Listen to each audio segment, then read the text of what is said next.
Hello साथियों, नमस्कार। Super selection academy के यूट्यूब चैनल पर आपका स्वागत है। मैं हूं विकास तिवारी। आज आधुनिक इतिहास में अगला लॉर्ड गवर्नर है लॉर्ड मिंटो, जिसके बारे में अध्ययन करेंगे। इसका कार्यकाल रहा है 1905 से 1910 के बीच में। लॉर्ड मिंटो के कार्यकाल में ही उग्रवादियों तथा उदारवादियों के बीच में अलगाव की स्थिति उत्पन्न हुई और इस समय राष्ट्रीय चेतना व स्वतंत्रता को लेकर एक विशेष आंदोलन की भूमिका तैयार की गई।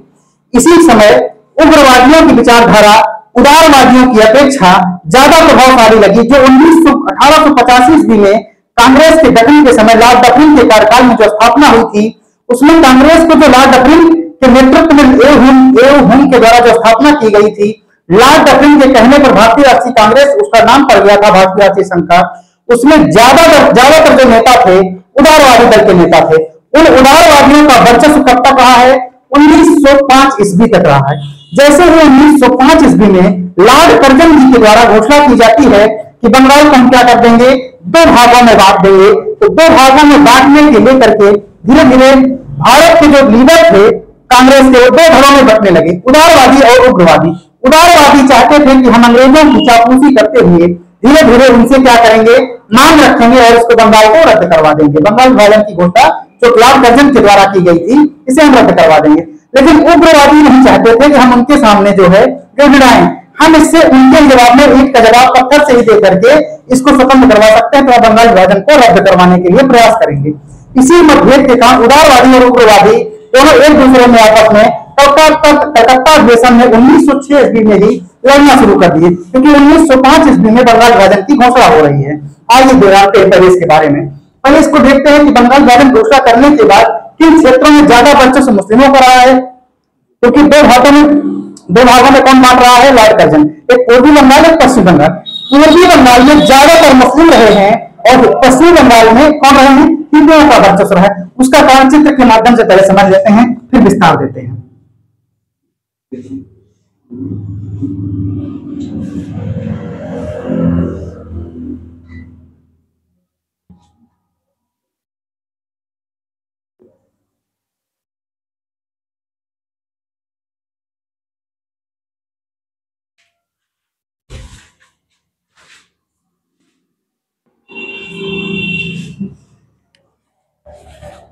यहां पर यह वर्तमान की बांग्लादेश की स्थिति है, लेकिन जबकि घटना चल रही है 1905 से 1910 के बीच में बांग्लादेश जैसे देश का उदय ही नहीं हुआ था।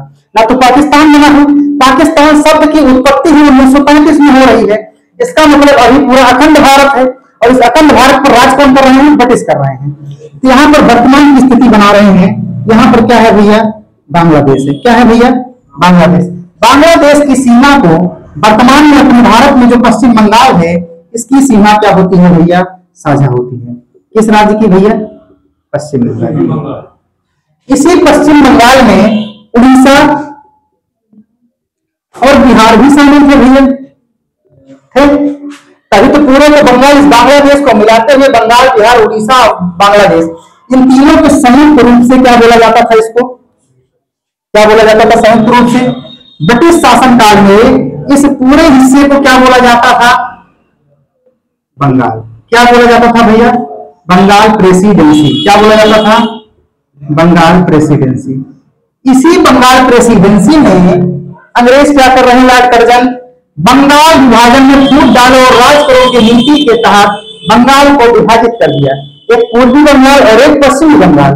पूर्वी बंगाल और पश्चिमी बंगाल का मतलब क्या हुआ? जैसे ही यहाँ पर दिशा का ज्ञान करोगे, इस दिशा में क्या आ जाएगा भैया? पूरब। इस दिशा में क्या आ जाएगा भैया? पश्चिम। अगर यहां से विभाजन हो गया तो विभाजन के बाद ये कौन सी एरिया हो गई भैया? पूरब। और ये कौन सी एरिया हो गई? पश्चिम। पूरब दिशा की ओर कौन ज्यादा रह रहे हैं? पूर्वी भाग कर्जन ने किसको दिया है? मुस्लिमों को। किसके लिए दिया है? कि यहाँ कौन रहेंगे? मुस्लिम। पश्चिम में कौन रहेंगे? हिंदू तथा अन्य धर्मों के लोग रहेंगे। बात क्लियर हो गई। बंगाल विभाजन को बांटते हुए कर्जन ने दो हिस्सों में बांट दिया, पूर्वी बंगाल और पश्चिम बंगाल। इतनी बात समझ में आ गई। अब इसी के विरोध में हमने आपको बताया था कि 7 अगस्त 1905 ईस्वी को, अगस्त 1905 ईस्वी को जब लॉर्ड कर्जन को पढ़ा रहे थे, बताए हैं कौन से आंदोलन की शुरुआत हो रही है? स्वदेशी आंदोलन की। इसकी शुरुआत भी कहां हो रही है भैया? इसी बंगाल के कलकत्ता में हो रही है। इसकी शुरुआत कहां हो रही है? कलकत्ता में। कलकत्ता वर्तमान में कहां है? पश्चिम बंगाल में। इसका मतलब जब बंगाल की घोषणा हो रही है कि इसको हम 2 भागों में बांट देंगे, इस स्थिति में मुसलमान और हिंदू दोनों के बांटे जाने के कारण क्या हो गए? क्षुब्ध हो गए। इसका मतलब क्या करे? अंग्रेजी शासन के खिलाफ विद्रोह कर दिए। ये घटना कब की है? 1905 की। और 16 अक्टूबर 1905 ईस्वी को लॉर्ड कर्जन क्या कर रहा है? 1905 ईस्वी को लॉर्ड कर्जन के द्वारा बंगाल विभाजन को क्या कर दिया जाता है? लागू कर दिया जाता है। इसके बारे में चर्चा हो चुकी है भैया। यहां पे क्या हो गया? ये लागू। और हम जब प्रस्ताव 20 जुलाई को बता रहे थे कि 20 जुलाई को पहली बार जब प्रस्ताव रखा गया था इस बंगाल विभाजन का, इसी बंगाल विभाजन के विरोध में 7 अगस्त को, जुलाई के बाद कौन सा महीना आएगा? अगस्त का। 7 अगस्त को हम क्या शुरू कर रहे हैं? स्वदेशी आंदोलन। मतलब हम क्या कराएंगे? स्वदेशी। इसका मतलब 2 धड़ों में कांग्रेस बट रही है। यहां लिखने भैया, कांग्रेस कितने धड़ों में बट रही है? 2 धड़ों में। इसलिए इसी स्वदेशी आंदोलन को अपने तरीके से चलाने के लिए कांग्रेस के जो बड़े लीडर थे 2 धड़ों में बढ़ गए। पहले किसमें भैया? पहला बढ़ गए उदारवादी। तो ये समय किसका शुरू हो गया जिसमें बटना शुरू हो रहे हैं? कर्जन जा चुका है, लॉर्ड मिंटो का आगमन हो चुका है, लॉर्ड गवर्नर बन गया है। किसका था? भारत का। क्लियर हो गया। यहां पर उदारवादी और दूसरा भैया उग्रवादी। इस उदारवादी को एक नाम और देते हैं, नरमदल। क्या देते हैं भैया? नरमदल। उग्रवादी का मतलब गरम दल। उदारवादी अर्थात नरम दल के नेता जैसे दादा भाई नौरोजी हो गए, ये सब चाहते थे, दादा भाई नौरोजी, रास बिहारी बोस,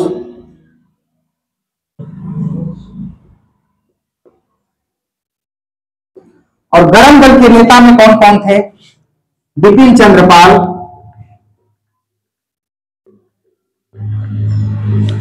लाला लाजपत राय,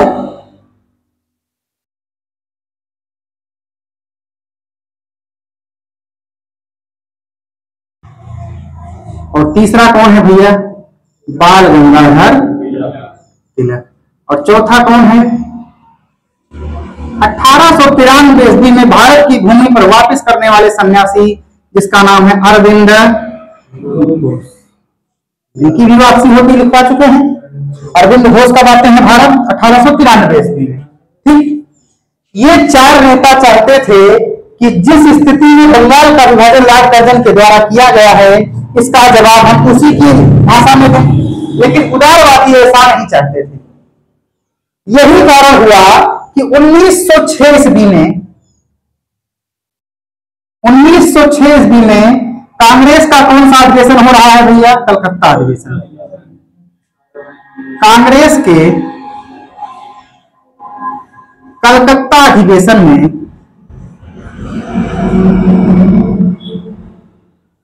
दोनों गुटों के मध्य विवाद की स्थिति उत्पन्न हो गई। उदारवादी चाहते थे हम इसे क्या करेंगे? विनम्रता पूर्वक हाथ जोड़ करके इनके सामने हम क्या करेंगे? बंगाल विभाजन को रद्द करवाने का प्रयास करेंगे। लेकिन उग्रवादी ऐसा नहीं चाहते थे। इसी कारण कांग्रेस के कलकत्ता अधिवेशन में उग्रवादी चाहते थे कि यदि हमारे उग्रवादी दल का कोई नेता अध्यक्ष बनेगा तो अपने हिसाब से लीडरशिप करेगा और उस हिसाब से ये बंगाल विभाजन को रद्द करवाने के लिए प्रयास कर सकता है। और अगर उदारवादी दल का कोई नेता बनेगा, इनकी सोच पहले से ही है कि हम क्या करेंगे, इसमें सिंपैथी सहानुभूति पूर्वक अपनी बातों को अंग्रेजों के सामने रखते हुए इसको कैंसिल करवाने का प्रयास करेंगे। तो क्या सारी बातें सहानुभूति के तहत पर या हाथ पैर जोड़ते हुए इसको करवाया जा सकता था? जब इसकी नीति ही है अंग्रेजों की कि फूट डाल करके राज करने की, तो क्या ये कभी चाहेंगे कि उदारवादी तरीके से बंगाल को कैंसिल करते हुए फिर से एकीकरण किया जाए? नहीं संभव। इसीलिए कांग्रेस के कलकत्ता अधिवेशन में उग्रवादियों द्वारा कितनी मांग रखी गई है? 4 मांग। पहला मांग रखा गया है कि हमें भैया स्वराज्य चाहिए। क्या चाहिए? स्वराज्य। मुझे अपना राज्य चाहिए। और अपने राज्य को चलाने के लिए दूसरा क्या मांगा इन्होंने? हमारा शासन होना चाहिए। अंग्रेजों का इस स्वराज्य पर अधिकार नहीं होना चाहिए, न उनके द्वारा बनाए गए किसी कानून का हमारे ऊपर फॉलो न किया जाएगा। अर्थात अगर हमारा राज्य होगा तो हमारे ही द्वारा बनाया गया कानून भी हमारे भारतीयों के द्वारा मान्य होगा। दूसरी मांग इनकी क्या थी भैया? स्वशासन। क्या थी? स्वशासन। पहली मांग स्वराज्य, दूसरी मांग इन्होंने कर दिया स्वशासन। तीसरी मांग इन्होंने कर दिया कि जब तक इनके द्वारा मैदानी शिक्षा पद्धति 1835 ईस्वी में जो बढ़ाई गई है, जब तक हम उसका विरोध नहीं करेंगे तब तक इस पर क्या हो रहा है? अंग्रेजी शिक्षा का महत्व धीरे धीरे भारतीयों पर जो बड़े पद पर अधिकारी बैठे हुए हैं या जिनकी स्थिति समृद्ध है वो अपने बच्चों को कहां भेजते हैं? इंग्लिश मीडियम स्कूल में। आज की स्थिति की तुलना कर लो और समझ लीजिए कि उस समय की स्थिति आज की स्थिति के समान है। जिसकी स्थिति नहीं सही है गांव में, जिसके पिताजी कृषि करते हैं, उसके बच्चे कहां पढ़ने जाते हैं? प्राइमरी और जूनियर में। और जिसकी स्थिति सही है, जिसके पिताजी कमाते हैं, वो कहां पढ़ने जाते हैं? इंग्लिश मीडियम में। हाँ भैया, कॉन्वेंट स्कूल में। वो कॉन्वेंट देन किसकी है? अंग्रेजों की देन है। वही जो आज की स्थिति है, यही स्थिति इस समय भी रही है। सारे उस समय आज की स्थिति में फिर भी ठीक है कि सरकार चाहे स्वरोजगार उत्पन्न करवा रही हो, चाहे प्राइवेट कंपनियों के माध्यम से रोजगार उत्पन्न हो रहे हो, चाहे सरकारी नौकरियों के माध्यम से नाम मात्र के रोजगार रहे हैं, कहीं न कहीं हर व्यक्ति कृषि में ही लगा हुआ व्यक्ति नहीं, क्योंकि कृषि में अप्रत्यक्ष रूप से व्यक्ति ज्यादा काम करते हैं और उतना ही मिलता है, इसलिए ज्यादा व्यक्ति बाहर जाके पैसे कमाने पर हाथ भी जोड़ दे रहे हैं। लेकिन उस समय ऐसी स्थिति नहीं थी, तो हर व्यक्ति कहाँ था? घर पर। तो हर व्यक्ति इस कॉन्वेंट स्कूल में पढ़ने में सक्षम नहीं था। तो ज्यादा लोग इन पर कौन कर रहे हैं? जो कृषि करने वाले किसान है, जमींदार तो नहीं कर रहे हैं। इसका लोग वही कर रहे हैं जो ऊंचे पदों पर बैठे हैं, जिनके बच्चे यहाँ नहीं पढ़ रहे हैं, कॉन्वेंट स्कूल में पढ़ रहे हैं। तो इन्हीं के लिए क्या कर दिया? विदेशी शिक्षा का क्या कर दिया भैया? बहिष्कार कर दिया। विदेशी शिक्षा का बहिष्कार।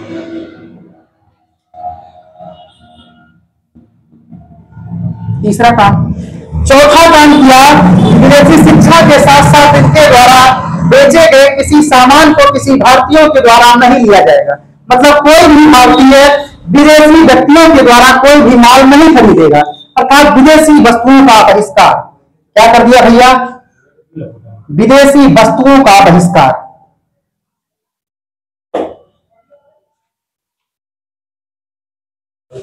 यही चार मांग 1906 के कलकत्ता अधिवेशन में उग्रवादी विचारधारा रखने वाले नेताओं के बीच उदारवादी के समक्ष रखी गई थी।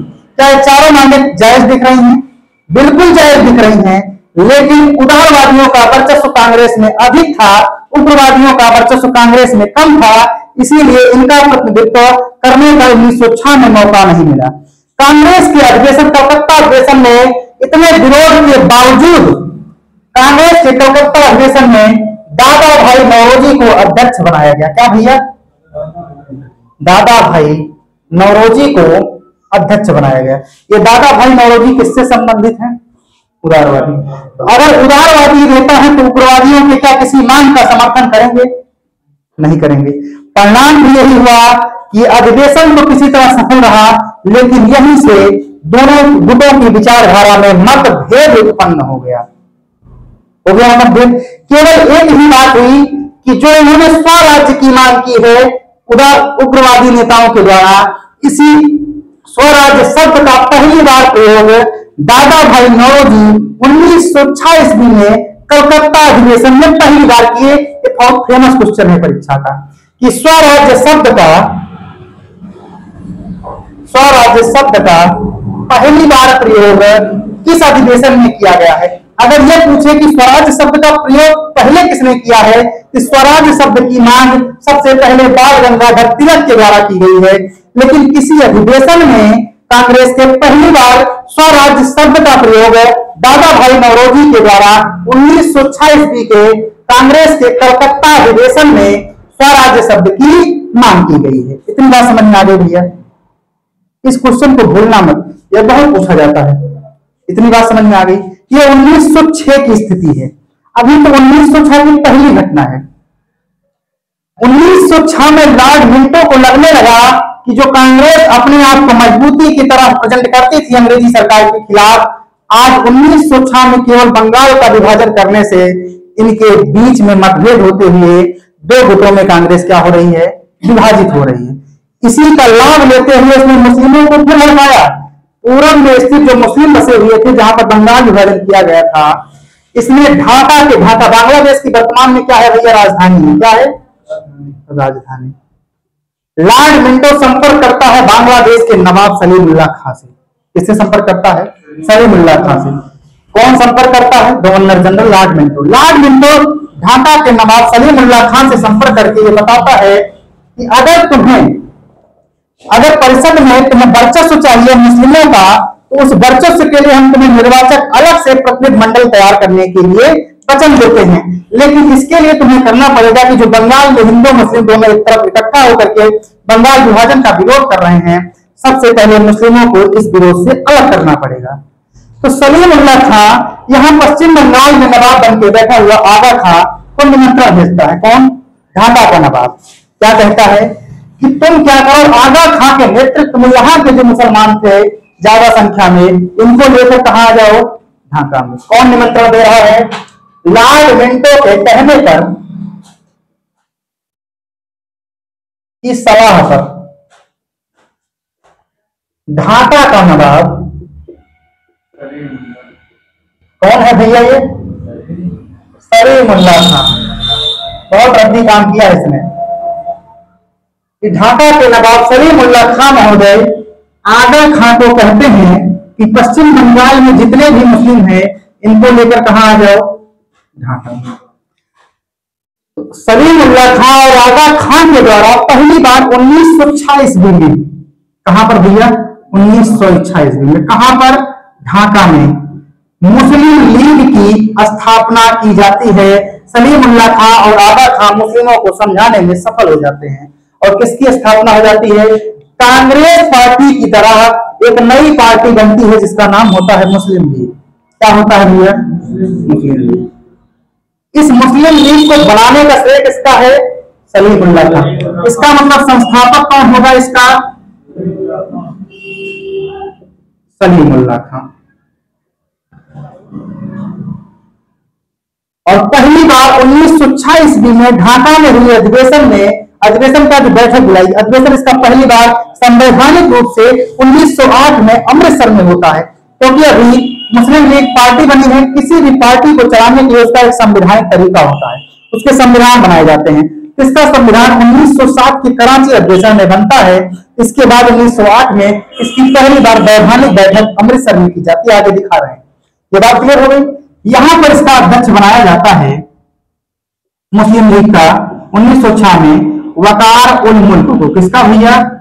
वकार उल मुल्क को। और इसी अधिवेशन के बाद बंगाल विभाजन के सपोर्ट में कौन उतर आई? मुस्लिम लीग।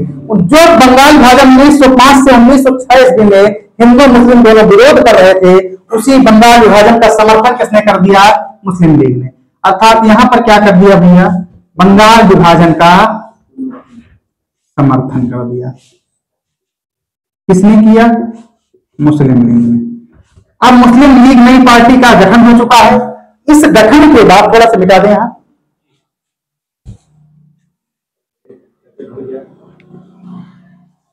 क्या बोल रही है?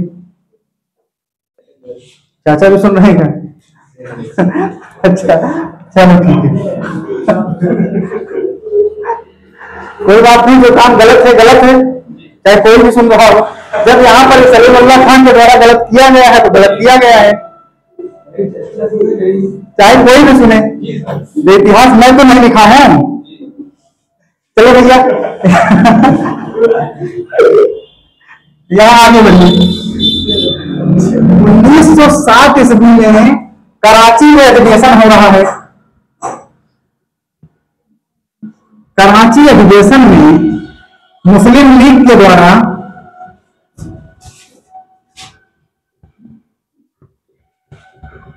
पहली बार अपना संविधान बनाया गया। क्या भैया? पहली बार अपना संविधान बनाया गया। और संविधान बनते ही 1908 के कराची अधिवेशन में संविधान बन रहा है। 1908 ईस्वी के अमृतसर अधिवेशन में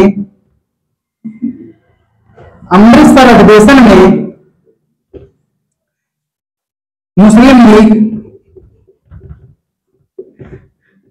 लीग का पहला संवैधानिक अधिवेशन होता है। और इस संवैधानिक अधिवेशन के पहले अध्यक्ष बनाए जाते हैं। वही अध्यक्ष बनेंगे जो आगा खां सलीमुल्लाह खां के नेतृत्व में ढाका में मुस्लिम लीग की स्थापना हो रही है। अध्यक्ष कौन बनेंगे? संस्थापक हो गए सलीमुल्लाह खां, बचे कौन? आगा खां। आगा खां अमृतसर के अधिवेशन में अध्यक्ष चुने जाते हैं। और जब ये फूट डालो की नीति अंग्रेजों की सफल रही मिनटों की, तो 1909 में इसे क्या वचन दिया है सलीमुल्लाह खां को? तुम्हें ब्रिटिश परिषद में, भारतीय परिषद में अलग से क्या देंगे? तुम्हें निर्वाचक मंडल देंगे। तो 1909 के भारत शासन अधिनियम के तहत, भारत शासन अधिनियम के तहत मुस्लिमों के लिए अलग से निर्वाचक मंडल का प्रावधान कर दिया गया।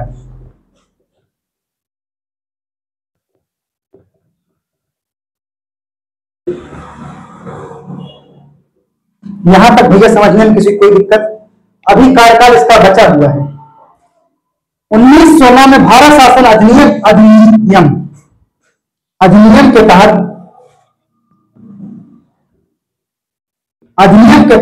मुस्लिमों के लिए अलग से निर्वाचक मंडल, इसी निर्वाचक मंडल के लिए मुस्लिम लीग की स्थापना हो रही है कि बंगाल का विभाजन रुक जाए और मुस्लिमों को क्या मिल जाए? भारतीय परिषद में क्या मिल जाए? अलग से निर्वाचक मंडल मिल जाए। तो मुस्लिमों की डिमांड पूरी हो गई, बंगाल विभाजन का विरोध धीरे धीरे थम गया, क्योंकि केवल हिंदू एक पक्ष किसी भी विद्रोह को उठाने में सफलता प्राप्त नहीं हो सकती जब तक पूरे समूह का एक साथ विद्रोह ना हो। यही कारण हुआ कि बंगाल विभाजन धीरे धीरे खत्म होता रहा। लेकिन इस दौरान घटना क्या घटी है? कुछ और घटनाएं घटी हैं। 1908 तो 7 हो गया, फिर 1907 की घटना भी बची हुई है। यहाँ पर जो उदारवादी और उग्रवादी 1906 में आपस में लड़ गए थे, 1907 के सूरत अधिवेशन में क्या हो रहा है? 1907 में कांग्रेस का सूरत अधिवेशन हो रहा है। 6 की घटना हो गई, पूरे मुस्लिम लीग का इतिहास खत्म हो गया। अब यहां आ जाइए, 1907 के सूरत में अधिवेशन चल रहा है किसका भैया? कांग्रेस का। इस कांग्रेस के सूरत अधिवेशन में अध्यक्ष पद के कितने दावेदार थे? यहां भी बाल गंगाधर तिलक दावेदार थे, उदारवादी में दादा भाई मनोजी। यहां भी बाल गंगाधर तिलक दावेदार बने। यहां पर उदारवादी तरफ से दूसरे नेता कौन है? रास बिहारी बोस। अध्यक्ष पद के लिए कितने उम्मीदवार हो गए भैया? 2। कौन कौन से? नंबर 1 रास बिहारी बोस, एक किस नेता है? ये उदारवादी नेता है। कैसे नेता है भैया? दूसरे उग्रवादियों के नेता बाल गंगाधर तिलक हो गए।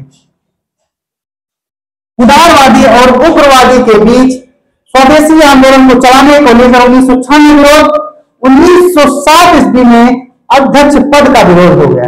यहां पर स्वदेशी आंदोलन का विरोध, दोनों दलों में मनमुटाव। 1907 में अध्यक्ष पद के लेकर कितने उम्मीदवार? 2। अब दोनों उम्मीदवारों ने बिना चुनाव हुए रास बिहारी को सर्वसम्मति से उदारवादियों ने क्या कर दिया? अध्यक्ष घोषित कर दिया। इसी के कारण 1907 ईस्वी में कांग्रेस यहां तो बटी नहीं थी, तो विभाजन की डोर खींची गई थी। 1907 में कांग्रेस का क्या हो गया? विभाजन हो गया। क्या हो गया भैया? विभाजन। कांग्रेस 2 धड़ों में बट गई। कांग्रेस 2 धड़ों में बटने का मतलब एक तरफ उदारवादी और दूसरी तरफ उग्रवादी, 2 तरफ नेता कहलाए। यही कारण था कि 1900 मिनटों का जो कार्यकाल है राष्ट्रीय चेतना का स्वतंत्रता आंदोलन की दृष्टि से बहुत ही महत्वपूर्ण है। इसमें उग्रवादियों का वर्चस्व 1905 से 1913 ईस्वी तक बहुत ज्यादा रहा है। आप देख रहे हैं लगातार उग्रवादी हावी है उदारवादियों पर, बस इनकी संख्या कम है, इसलिए इनको प्रतिनिधित्व अभी नहीं मिल रहा है।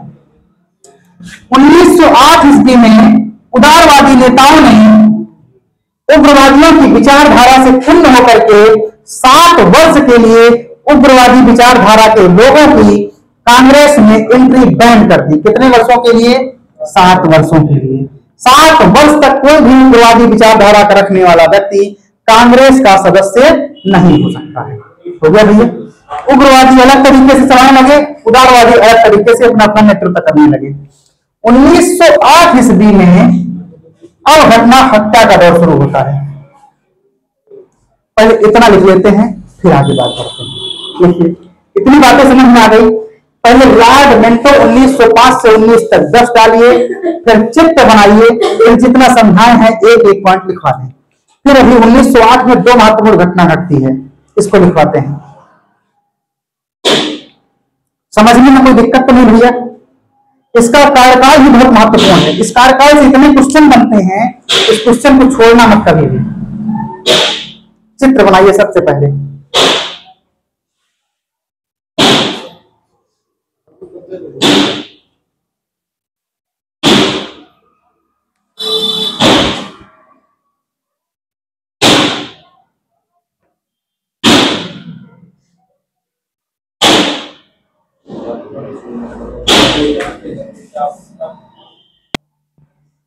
अब लिखना शुरू करिए। देखिए, लॉर्ड मिंटो के कार्यकाल में ही, लॉर्ड मिंटो के कार्यकाल में ही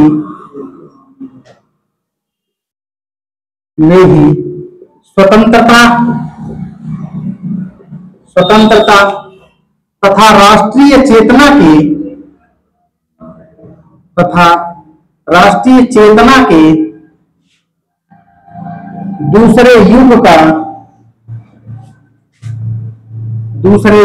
का प्रारंभ हुआ। पूरी बात समझा चुके हैं। स्वतंत्रता और राष्ट्रीय चेतना का प्रचार कौन कर रहा है? उग्रवादी दल के नेता। इस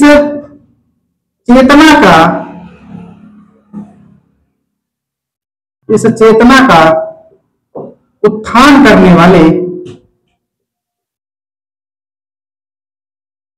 नेता उग्रवादी, उदारवादी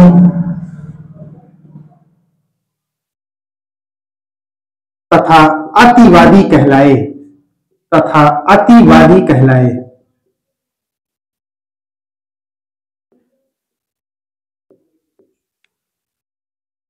उग्रवादी दल के प्रमुख नेताओं के नाम। उग्रवादी दल के प्रमुख नेताओं के नाम: लाल बाल पाल और घोष। चार लोग हैं, चारों को लिखवाए। अभी लाल से हो जाएगा लाला लाजपत राय,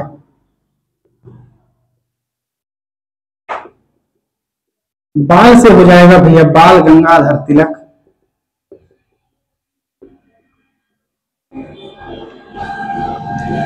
पाल से हो जाएगा बिपिन चंद्र पाल,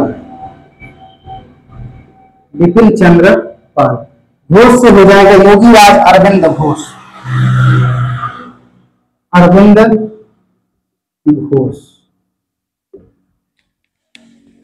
हो गया भैया?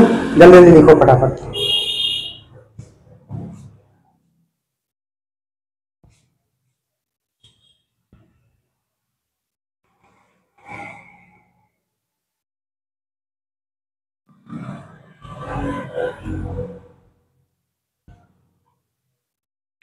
आगे लिखें। इसी के कार्यकाल में, लॉर्ड मिंटो के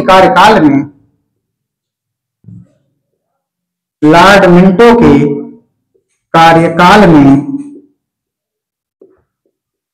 30 दिसंबर 1906 ईस्वी को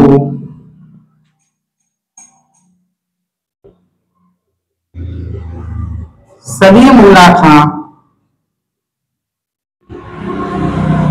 एवं आगा खां के नेतृत्व में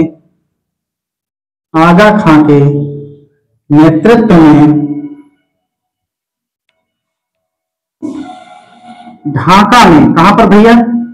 ढाका में मुस्लिम लीग की स्थापना की गई।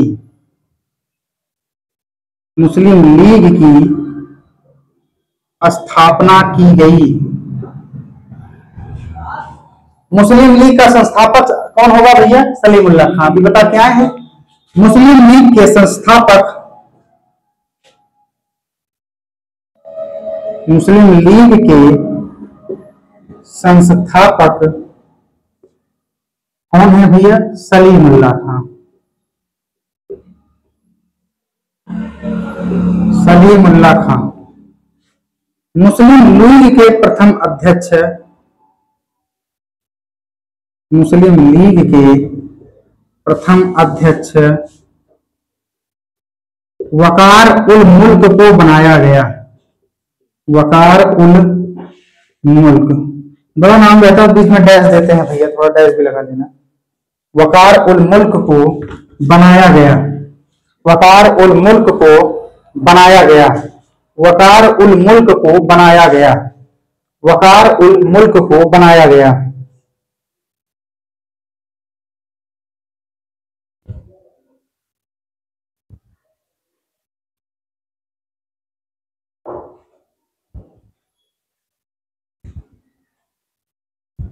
हो गया भैया। अगली लाइन से 1906 में घटना और घट रही है। ये तो 1906 में मुस्लिम लीग की केवल स्थापना हो रही है और इसके अध्यक्ष और संस्थापक पता चल गए। अब 1906 ईस्वी में 1906 ईस्वी में कांग्रेस के कलकत्ता अधिवेशन में कांग्रेस के कलकत्ता अधिवेशन में स्वदेशी आंदोलन को चलाने के तरीके को लेकर स्वदेशी आंदोलन चलाने के तरीकों को लेकर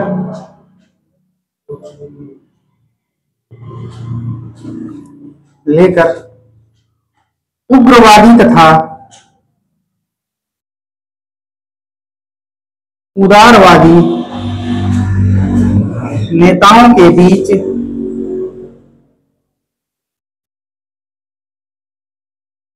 मतभेद हो गया।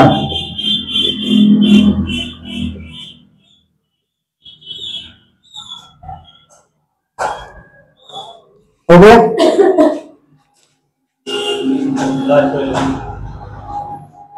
ऊपर थोड़ा मिटा दे।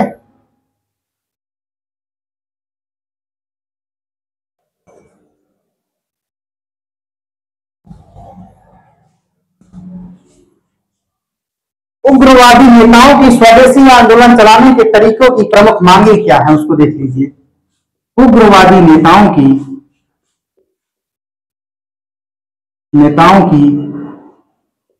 स्वदेशी आंदोलन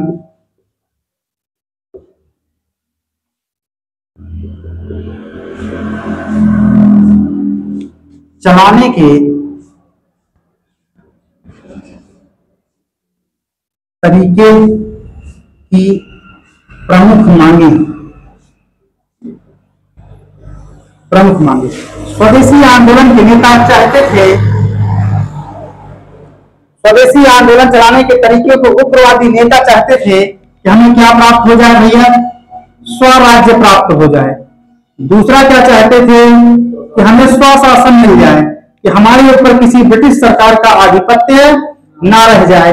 तीसरा क्या चाहते थे कि मैकाले द्वारा जो भारतीयों के ऊपर थोपी गई है अंग्रेजी शिक्षा, उसको खत्म कर दिया जाए, अर्थात विदेशी शिक्षा का बहिष्कार चाहते थे।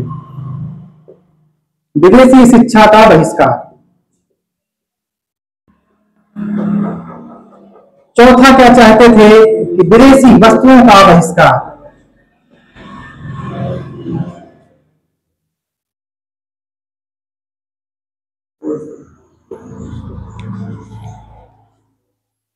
देखिए फटाफट हुआ क्या परिणाम। इनकी मांगों को, उग्रवादी नेताओं की मांगों की, क्योंकि इनकी संख्या बल कम थी, ठुकराते हुए उदारवादी नेता दादा भाई नौरोजी को कांग्रेस के कलकत्ता अधिवेशन में अध्यक्ष चुना गया।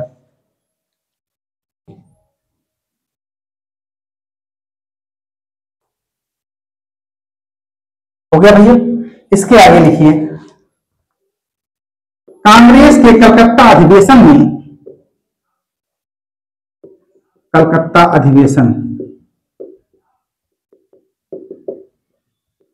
1906 ईस्वी में इन विवादों के बीच उदारवादी नेता दादा भाई नौरोजी को, इसको भूलना मत भैया, दादा भाई नौरोजी को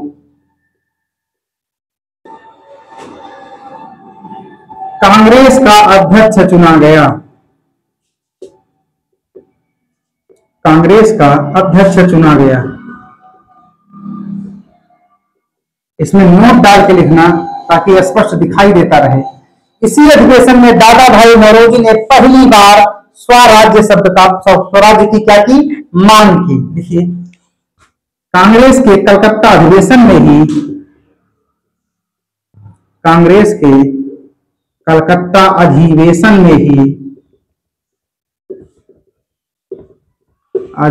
में ही दादा भाई नौरोजी ने 1906 लिखना था, याद रहे भैया, नहीं भूल जाएंगे क्योंकि कलकत्ता में कई एडमिशन हुए हैं, इसे ब्रैकेट में 1906 लिख लेना जरूर। में ही दादा भाई नौरोजी ने स्वराज्य शब्द की मांग की। पहली बार स्वराज्य की मांग की।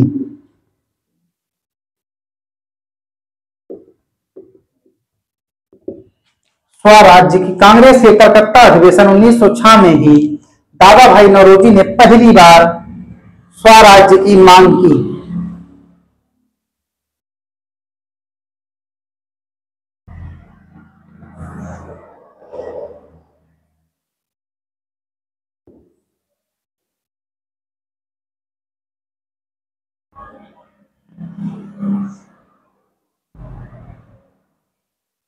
हो गया भैया, मिटा दें। आगे घटना लिखिए। 6 में 2 घटना घटी। एक कलकत्ता अधिवेशन को लेकर स्वदेशी आंदोलन को चलाने को लेकर के, दूसरी घटना मुस्लिम लीग की स्थापना हो रही है। तीसरे अगला वर्ष डालिए 1907 लिखिए। 1907 घटना, ठीक ठीक, बस थोड़ा सा जगह मिल जाएगा तो उसके बाद तो बाद में देख लेंगे। हाँ बस आगे लिखिए। सन 1907 ईस्वी में कांग्रेस का कहां अधिवेशन होने जा रहा भैया? कांग्रेस के सूरत अधिवेशन में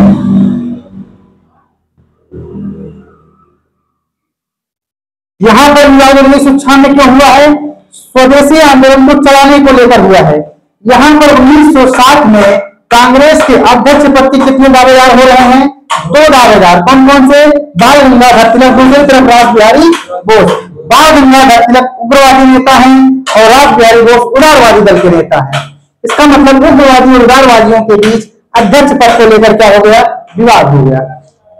सन 1907 ईस्वी में कांग्रेस के सूरत अधिवेशन में उग्रवादी तथा उदारवादी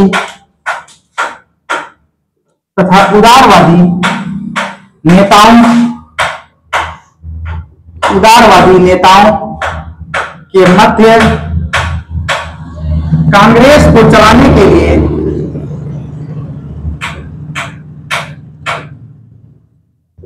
कांग्रेस के अधिवेशन, ऐसा लिखो, कांग्रेस के अधिवेशन को चलाने के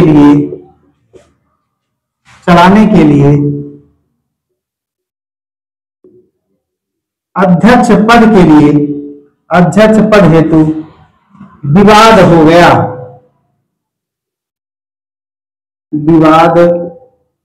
गया। इस अधिवेशन में अध्यक्ष पद के कितने उम्मीदवार? 2 उम्मीदवार। लिख लीजिए। इस अधिवेशन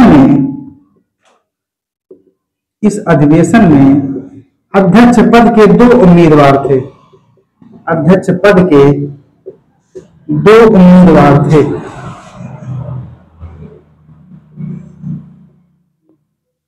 अगर दोनों की बातें मानते हुए निर्वाचन करा लिया गया होता, जिसको वोट परसेंटेज ज्यादा मिलता उसे ही अध्यक्ष बनाया जाता, तो आज 1907 के कल सूरत अधिवेशन में कांग्रेस कभी भी 2 धड़ों में विभाजित नहीं होती। परिणाम यह हुआ उदारवादी नेताओं का वर्चस्व रहा है और इसी हिसाब से उन्होंने अपने तरीके से रासबिहारी बोस को क्या बना दिया? अध्यक्ष बना दिया, जिसके कारण निर्वाचन न होने के कारण उग्रवादियों में क्या हो गया? रोष व्याप्त हो गया। अध्यक्ष पद के 2 उम्मीदवार थे। उग्रवादी नेता नंबर 1 बाल गंगाधर तिलक,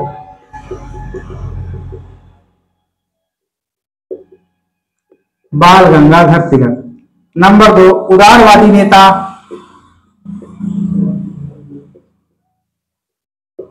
रास बिहारी बोस।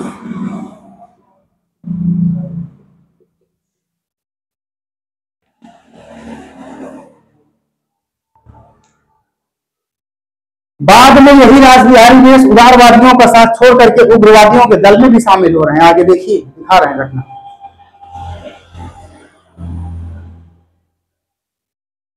मिटा दें भैया नीचे।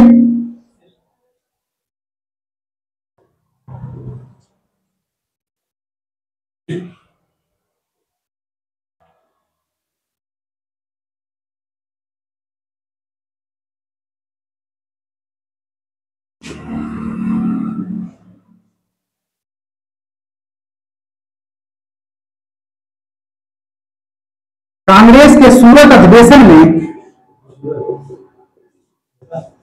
कांग्रेस के सूरत अधिवेशन में सर्वसम्मति से विरोध के बावजूद रास बिहारी बोस को कांग्रेस का अध्यक्ष चुन लिया गया। कांग्रेस का अध्यक्ष चुन लिया गया। इसी अधिवेशन के बाद कांग्रेस दो धड़ों में विभाजित हो गई। इसी अधिवेशन के बाद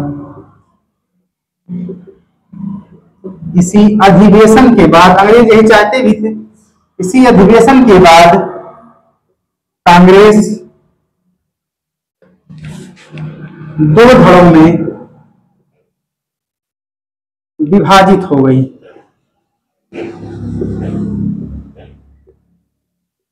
नंबर 1 उदारवादी दल,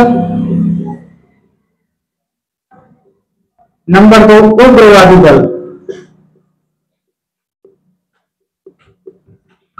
हो गई दो धड़ों में विभाजित। किस अधिवेशन में? बहुत पूछता है कांग्रेस का विभाजन किस अधिवेशन के तहत हुआ है? तो विभाजन कहां हो रहा है भैया? 1960 के सूरत अधिवेशन में। कहां हो रहा है? 1960 के सूरत अधिवेशन में। ऐसे पॉइंट टू पॉइंट याद रखना भैया।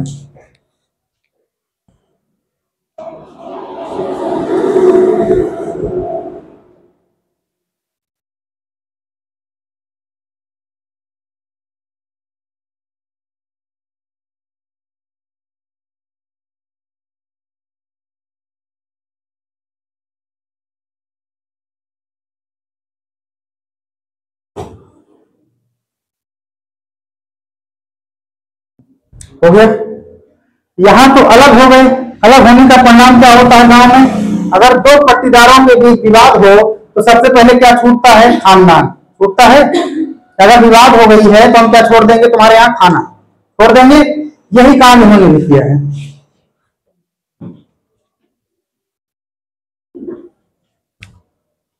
उन्नीस सौ 8 ईस्वी में इलाहाबाद, कांग्रेस के इलाहाबाद अधिवेशन में,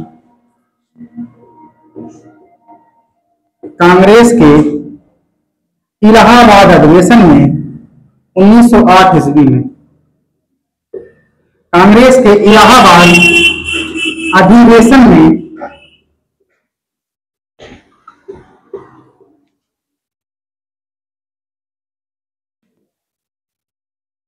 7 वर्षों के लिए एक प्रस्ताव पारित करके, ऐसा लिखो, कांग्रेस के इलाहाबाद अधिवेशन में उदारवादियों द्वारा एक प्रस्ताव पारित करके, उदारवादियों द्वारा एक प्रस्ताव पारित करके 7 वर्षों के लिए, कितने वर्षों के लिए? 7 वर्षों के लिए उग्रवादियों का प्रवेश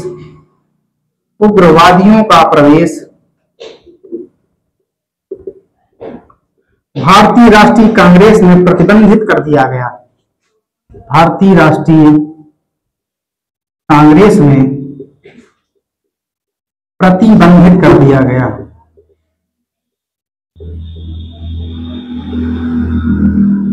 यहां तक कोई दिक्कत? मतलब तुम अपने आप से यहां पर गए हो, 1908 में कानून बना करके उग्रवादियों का प्रवेश उदारवादी नेता क्या कर दिए हैं, प्रतिबंधित कर दिए हैं। अब 1908 की घटना देखते हैं। 1907 में क्या मुस्लिम लीग का संविधान लिखवा दी है क्या? देखो ठीक है, और बताई भी है। 1907 घटना भी नहीं लिखे है ना, देखिए 1960 के 7 ईस्वी के कराची अधिवेशन में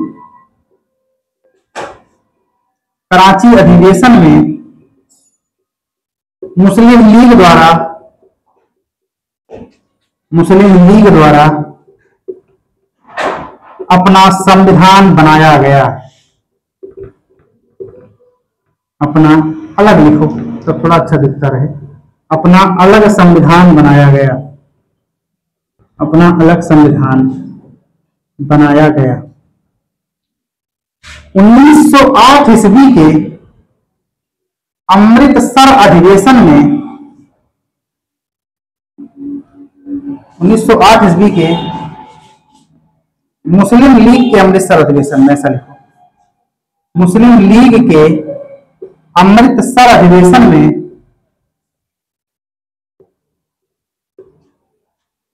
अमृतसर अधिवेशन की अध्यक्षता आगा खाने की।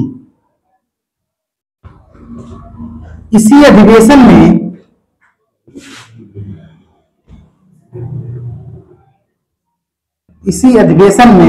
मुस्लिम लीग ने बंगाल विभाजन का सपोर्ट किया। इसी अधिवेशन में मुस्लिम लीग ने बंगाल विभाजन का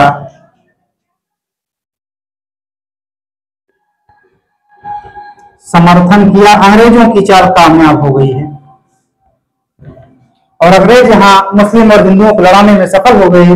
मुस्लिम लीग जैसी पार्टी की स्थापना करने के बाद मुस्लिमों से ही अपने अधिवेशन में कहला दिए कि जो बंगाल विभाजन किया गया है ये बिल्कुल जायज है। हम चाहते हैं कि मुस्लिम एक रहें, अलग रहें और हिंदू अलग रहें। हाँ भैया अब हम नहीं बोल सकते हैं।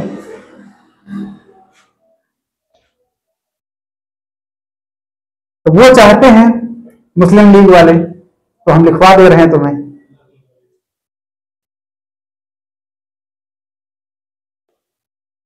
जो मुस्लिम लीग चाह रही है वही ठीक है भैया, अब क्या करें।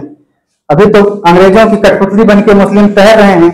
यही मुस्लिम हैं जिनको लड़ाने का काम मीर जाफर और सिराजुद्दौला के बीच में रॉबर्ट क्लाइव कर रहा है। यहाँ भी वही काम हो रहा है। प्लासी के मैदान में भी वही काम इन्होंने किया है। इनको तो कोई लड़ा करके राज करना था अंग्रेजों को। बिटा दे भैया, ये बात अगर जल्दी समझ गए होते तो अच्छी बात रहती। वही बंगाल था जहां पर प्लासी की लड़ाई हो रही है और वही बंगाल है जहां पर बंगाल विभाजन का समर्थन मुस्लिम कर रहे हैं।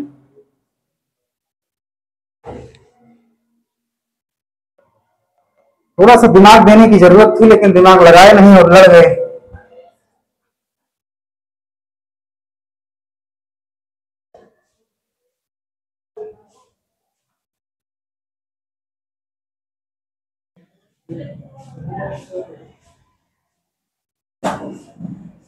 हो गया भैया, मिटाएं। अब केवल ये घटनाएं तो उतार चढ़ाव की रही, केवल लड़ते रहे उदारवादी और उग्रवादी। अब इनके बीच में विराम हो गया और धीरे धीरे मुस्लिम लीग भी अलग पार्टी बन गई। कुल मिला कितनी पार्टी हो गई? 3। उदारवादी, उग्रवादी कांग्रेस और तीसरा मुस्लिम लीग। तीनों पार्टियां आपस में लड़ती रही। अब इसके कुछ उतार चढ़ाव रहे जिससे विरोध की वजह से भारतीयों के द्वारा अंग्रेजों पर हमला किए गए हैं, उनको देख लेते हैं। बेटा 30 अप्रैल 1908 ईस्वी को एक 14 वर्ष के बालक है खुदीराम बोस और दूसरे हैं प्रफुल्ल चंद्र चाकी। इन दोनों के द्वारा एक अंग्रेज अधिकारी के ऊपर हमला कर दिया जाता है। अब बदकिस्मती से होता क्या है कि जिस गाड़ी में बैठे रहते हैं उस गाड़ी में बम न फेंक कर दूसरे गाड़ी में फेंक दिया जाता है। परिणाम स्वरूप डर के मारे प्रफुल्ल चंद्र चाकी आत्महत्या कर लेते हैं और 1908 ईस्वी में ही सबसे कम उम्र में फांसी पाने वाले पहले भारतीय थे खुदीराम बोस। उनको इसी घटना के बाद गिरफ्तार करके फांसी की सजा दे दी जाती है। 11 अगस्त को 11 अगस्त 1908 ईस्वी को खुदीराम बोस को पहली बार सबसे कम अल्प आयु में फांसी पाने वाले पहले भारतीय थे। मिटाए भैया, इसी घटना को लिखिए। 30 अप्रैल 1908 ईस्वी को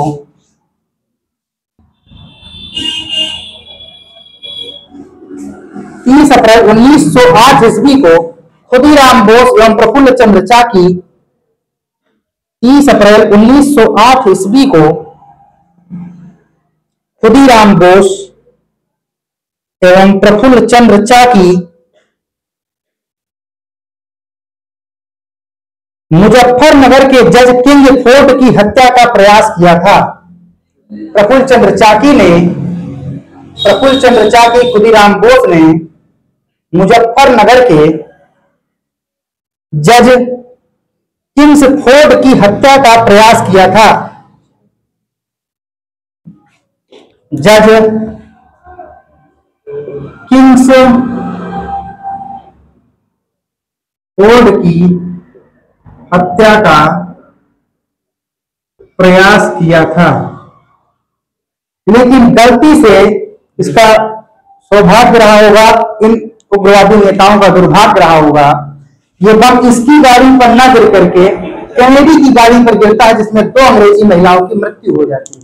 देखिए, किंग्स फोर्ड की हत्या का प्रयास किया था, लेकिन गलती से हत्या का प्रयास किया था, लेकिन गलती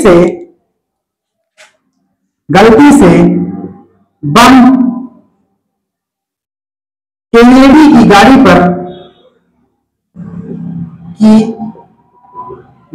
पर गिर गया, जिसके कारण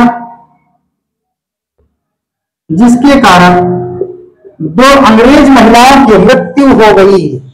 जिसके कारण 2 अंग्रेज महिलाओं की मृत्यु हो गई।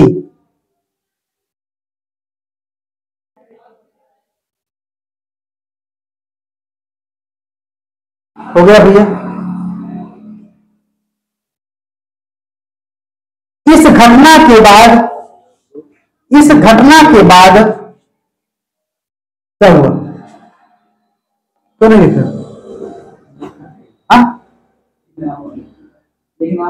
क्या हो गया?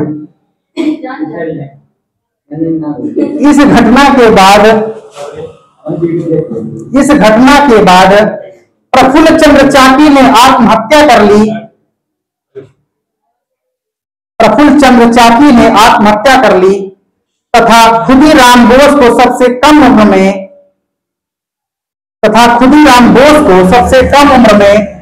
11 अगस्त 1908 ईस्वी को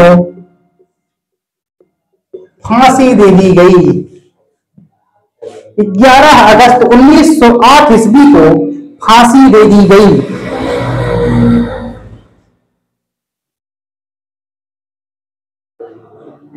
हो गया भैया। एक घटना और घटती है 1909 में।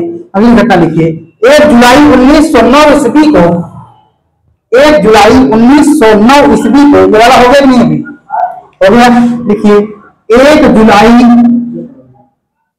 1909 ईस्वी को मदन लाल धिंगरा ने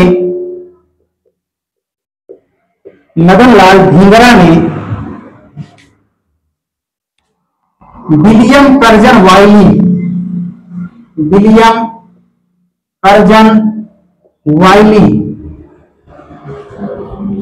की हत्या कर दी। विलियम कर्जन वाइली की हत्या कर दी, जिसके परिणाम स्वरूप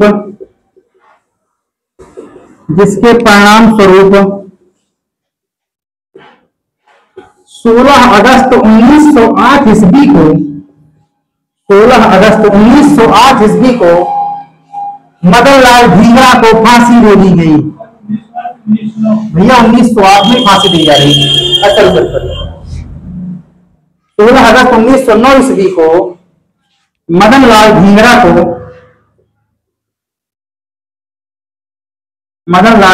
को फांसी दे दी गई।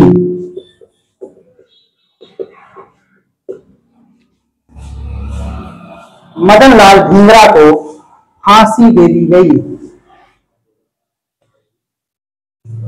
एक दो न्यूज पेपर हैं जिसके बारे में पूछता है, उसको भी लिख लीजिए।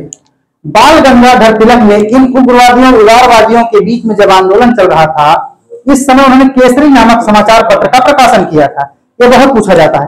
दूसरा, इसी दौरान गणेश शंकर विद्यार्थी ने एक प्रताप नामक समाचार पत्रिका का प्रकाशन किया था। दोनों पत्रिकाएं बहुत पूछी जाती हैं। इसको मिटा दें नीचे थोड़ा सा, इन दोनों पत्रिकाओं को लिख लीजिए। इन दोनों पत्रिकाओं पर पकड़ बना के रखना भैया।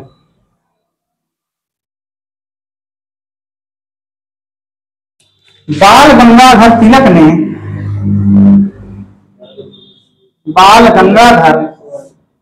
तिलक ने केसरी नामक समाचार पत्र का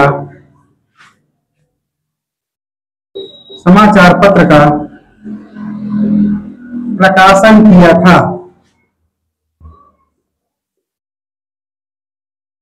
गणेश शंकर विद्यार्थी ने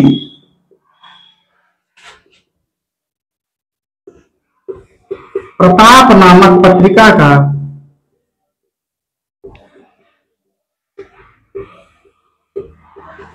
प्रकाशन किया था। यहीं पर लॉर्ड मिंटो का कार्यकाल समाप्त होता है। अगली हेडिंग डालिए। लॉर्ड हार्डिंग द्वितीय 1910 में आता है, 1916 में वापस जाता है। ये ऐसा गवर्नर जनरल है जिसका भी कार्यकाल बड़ा ही उथल पुथल रहा है, बड़े ही नए काम हुए हैं। पहली बार जो आज आपने कुलाधिपति देख रहे हैं, राज्यपाल को कुलाधिपति बनाया जाता है विश्वविद्यालयों का, तो पहली बार अंग्रेजों के द्वारा लॉर्ड हार्डिंग द्वितीय को ही विश्वविद्यालयों का कुलाधिपति जैसे शब्द का प्रयोग करते हुए कुलाधिपति बना दिया गया था। इसकी चर्चा कल करेंगे। बंद कर दो भैया।